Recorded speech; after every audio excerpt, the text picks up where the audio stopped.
Fructose की open structure के बारे में देखा।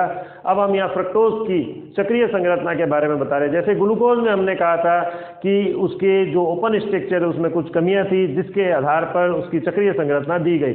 ठीक उसी प्रकार फ्रक्टोज में भी यही होता है कि यहाँ पर भी इस संरचना में कुछ कमियां हैं और उस जो हमने ओपन स्ट्रक्चर बनाई थी उसमें कुछ कमियां हैं, उसकी कमियों के आधार पर यहाँ पर भी उसकी चक्रीय संरचना दी गई है। तो नॉर्मल हम बात करते हैं, जैसे हमने ग्लूकोज में कहा था कि वो जो ग्लूकोज है, या अब यहाँ पर हम फ्रक्टोज की भी बात करेंगे कि HCN NH2OH इनके साथ रिएक्शन देता है, फेलिनटोलिन के साथ टेस्ट देता है, परंतु वो रिएक्शन किसके साथ नहीं देता, सोडियम बाइसल्फाइड और शिफ्ट रिएजेंट के साथ नहीं देता, और ये फ्रक्टोज भी नहीं देता। ये दो समावयवी रूपों में पाया जाता है और ये दोनों समावयवी रूप जो है उनका जो ऑप्टिकल रोटेशन है वो चेंज होता है। तो यहाँ पर भी जैसे ग्लूकोज में भी होता है, ठीक इसी प्रकार फ्रक्टोज में भी इसी प्रकार से मेथिल अल्कोहल और HCl के साथ रिएक्शन करने पर वो जब बनाता है, जैसे ग्लूकोज में क्या बनाएगा, ग्लूकोसाइड बनाएगा, फ्रक्टोज में क्या बनाएगा, फ्रक्टोसाइड बनाएगा। तो ये ऐसी स्थिति में जब जो फ्रक्टोसाइड बनता है वो किसी के साथ भी रिएक्शन नहीं देता, यानी किसी के साथ मतलब यानी NH2OH के साथ भी नहीं देता, HCN के साथ भी नहीं देता, और इसी प्रकार फेलिनटोलिन के साथ भी रिएक्शन नहीं देता जैसे ग्लूकोज नहीं देता था। जिससे सिद्ध होता है कि यहाँ ये जो ग्लूकोज है, जैसे ग्लूकोज हेमी एसिटेल रूप में उपस्थित होता है, वैसे ही फ्रक्टोज भी जो होता है वो हेमी कीटेल रूप में उपस्थित होता है। और जब मेथिल अल्कोहल से इसकी रिएक्शन करवाते हैं तो ये किसमें, ग्लूकोज किसमें बदल जाता है, वो एसिटेल फॉर्म में बदल जाता है। इसी प्रकार जो फ्रक्टोज होता है वो किस में बदल जाता है, वो कीटेल फॉर्म में परिवर्तित हो जाता है। तो मैं एक बार इसके ओपन स्ट्रक्चर बना रहा हूँ डायरेक्ट। ये रही ओपन स्ट्रक्चर CHOH CO, ये रहा OH H,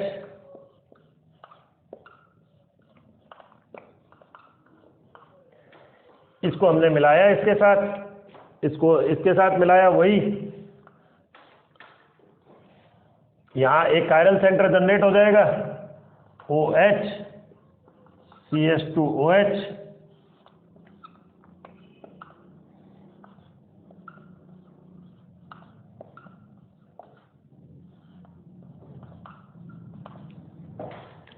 ठीक इसी प्रकार इधर की तरफ गए हम।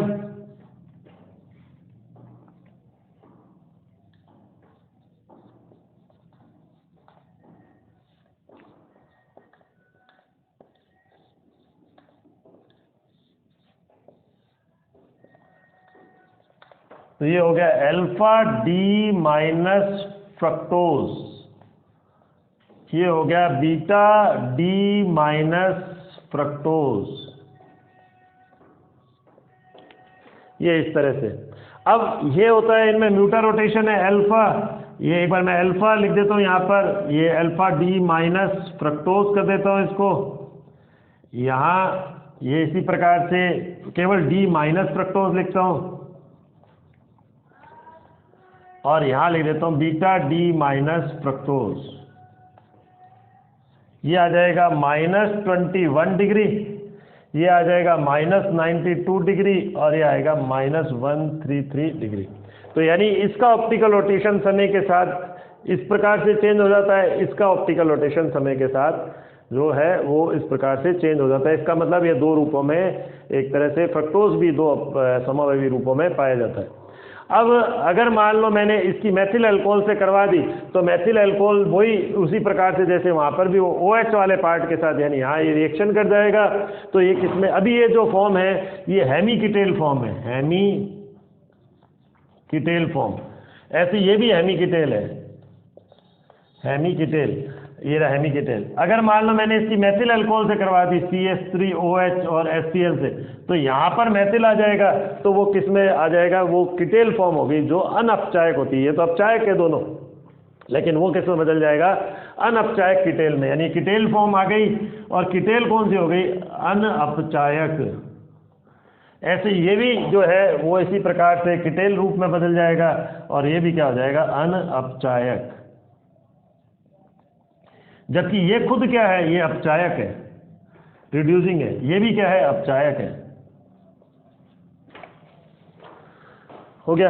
अब इसकी हम जो है कंपेयर करेंगे, इसको हम करेंगे, इसकी रिंग स्ट्रक्चर लिखेंगे, यानी इसकी वलय संरचना। मैं कोई भी एक फॉर्म ले लेता हूँ, मैंने अल्फा फॉर्म ले ली और इसकी मैं वलय संरचना लिखूंगा।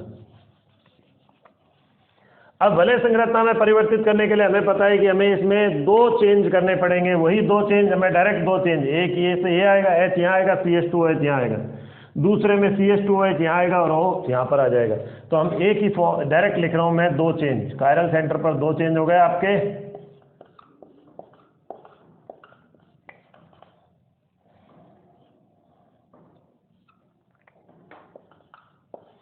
CH2OH इधर आया, H इधर आया, फिर H उधर चला गया, यानी H इधर चला गया और O इधर की तरफ आ गया। और ये मैं बना रहा हूँ आपके स्ट्रक्चर इस प्रकार। इसकी तुलना जो हम करेंगे ये फ्यूरेन स्ट्रक्चर से करेंगे। 5 मेंबर हो गए ये फ्यूरेन ये फ्यूरेन से करेंगे।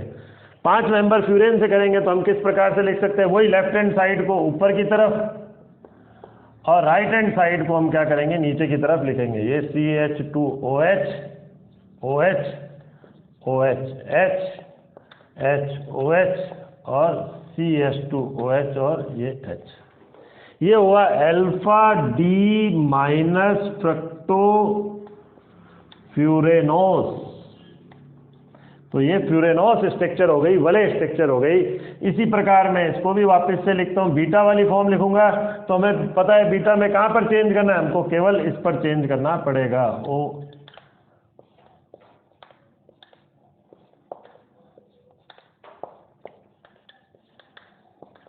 ये इस प्रकार से ये हो जाएगा आपके पास बीटा डी माइनस फ्रक्टो फ्यूरेनोस।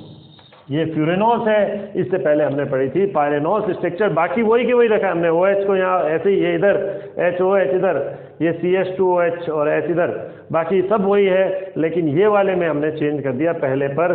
तो अल्फा और बीटा फॉर्म हमें प्राप्त हो गई। हम इसमें देखेंगे जो नेक्स्ट स्ट्रक्चर होगी वो फ्रक्टोज की तो हम कर चुके हैं। अब ग्लैक्टोज है, वो हम बहुत शॉर्ट में लेंगे। ग्लैक्टोज की स्ट्रक्चर लेंगे। वो ग्लैक्टोज किस प्रकार से होगा, वो भी बिल्कुल इसी तरह से है। ये एक बार मैं बना देता हूँ इसको, स्ट्रक्चर को, और उसका वलय स्ट्रक्चर भी साथ में बनाऊंगा, क्योंकि वही वलय स्ट्रक्चर को ही हमको बाद में काम में लेना है, कंबाइंड रूप से काम में लेना है। किस प्रकार से लिया हमने, ये हमारे पास है, ये पहले हम क्या लिख देते हैं यहाँ पर, ग्लैक्टोज।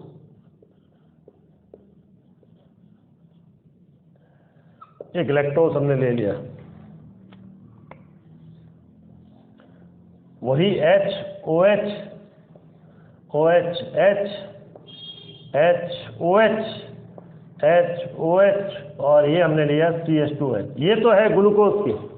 बस केवल एक चेंज हमको करना है, ये OH को हमको क्या करना है, इधर की तरफ करना है और यहाँ से हटाना है, यानी H इधर करना है। तो ये हमारे पास हो गई किसकी, D+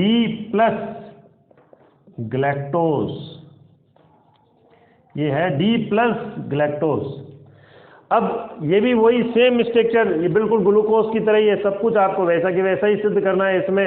यानी हम कैसे करेंगे कि 6 कार्बन है, हम कैसे बताएंगे कि 6 कार्बन सीधी श्रृंखला में फॉस्फोरस हाइड्रोजन आयोडाइड से रिएक्शन के आधार पर, ये CH है हम बता देंगे फेलिंग-टोलेन के आधार पर, और इसके अलावा ब्रोमीन सॉल्यूशन के आधार पर, OH है हम बताएंगे एसिटिक एनहाइड्राइड के आधार पर। तो इस प्रकार से सारी रिएक्शन को हम यहाँ पर बताएंगे।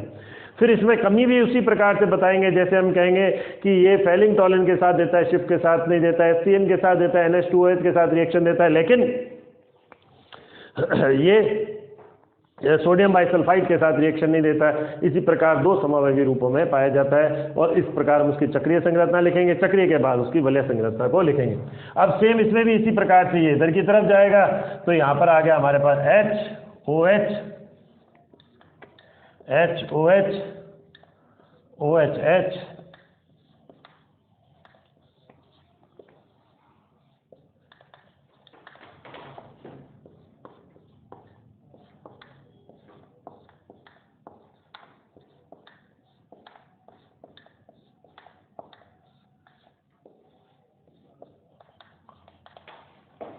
ये रहा, ये अल्फा D+, ये बीटा D+, क्योंकि नया कायरल सेंटर जनरेट हुआ है, तो वही ये भी एक दूसरे के एनोमर है, C1 पर विन्यास परिवर्तित है।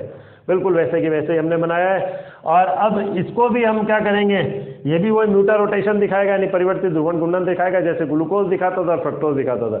अब इसमें भी दो चेंज करके यानी एक ये चेंज और दूसरा यहाँ चेंज, तो इसको हम डायरेक्ट इसको लिख देते हैं दो चेंज करके। यहाँ डबल चेंज हमने कर दिया, यहाँ पर दो चेंज हम लिख देते हैं सीधा। तो कैसे हो जाएगा यहाँ पर,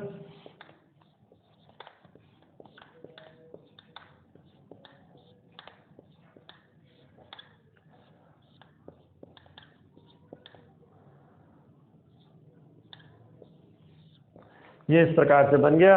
ये अल्फा है, अल्फा की हमने वापिस वही तुलना किससे कर देंगे इसकी, जैसे 5 मेंबर की तो हमने किससे करी थी, फ्यूरेन से करी, तो फ्यूरेनोस स्ट्रक्चर ही यहाँ पर हम करेंगे, पायरेनोस स्ट्रक्चर बनाएंगे। तो HOH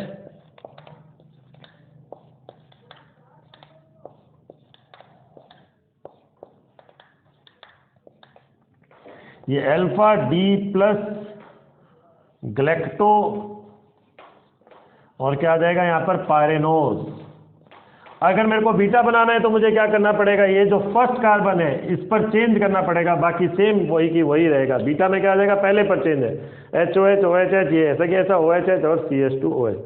अब इसकी इसी प्रकार से आप कन्फॉर्मेशनल स्ट्रक्चर या आप संरूपण फॉर्मूला बनाएंगे और वो इसी पैटर्न पर बनेंगे। ऊपर की तरफ है वो आप ऊपर की तरफ रखोगे उससे, चाहे वो एक्सियल पर है या इक्वेटोरियल पर आ रहा है, तो इस प्रकार से आप इसकी तुलना कर सकते हैं। और नहीं तो ग्लूकोज की स्ट्रक्चर बनाकर केवल जो C4 है उस पर आप चेंज कर दोगे, क्योंकि C4 पर ही चेंज है, 1 2 3 4 चौथे नंबर कार्बन पर ही चेंज है यहाँ पर। तो आप ग्लूकोज की अल्फा बना रहे हो चाहे बीटा बना रहे हो, उसमें C4 पर आप क्या कर दोगे, OH और H की पोजीशन को बदल दोगे। तो आज के लिए हम इतना ही लेंगे। अब नेक्स्ट जो टॉपिक होगा वो हम लेंगे डाइसैकेराइड। तो हमें अगर मोनोसैकेराइड की स्ट्रक्चर क्लियर होगी तो हम इस प्रकार से हम आगे क्या कर सकते हैं, डाइसैकेराइड की स्ट्रक्चर को बना सकते हैं, क्योंकि अब की बार हमको उन दो स्ट्रक्चर को कंबाइंड करना है। आज के लिए इतना ही, थैंक यू।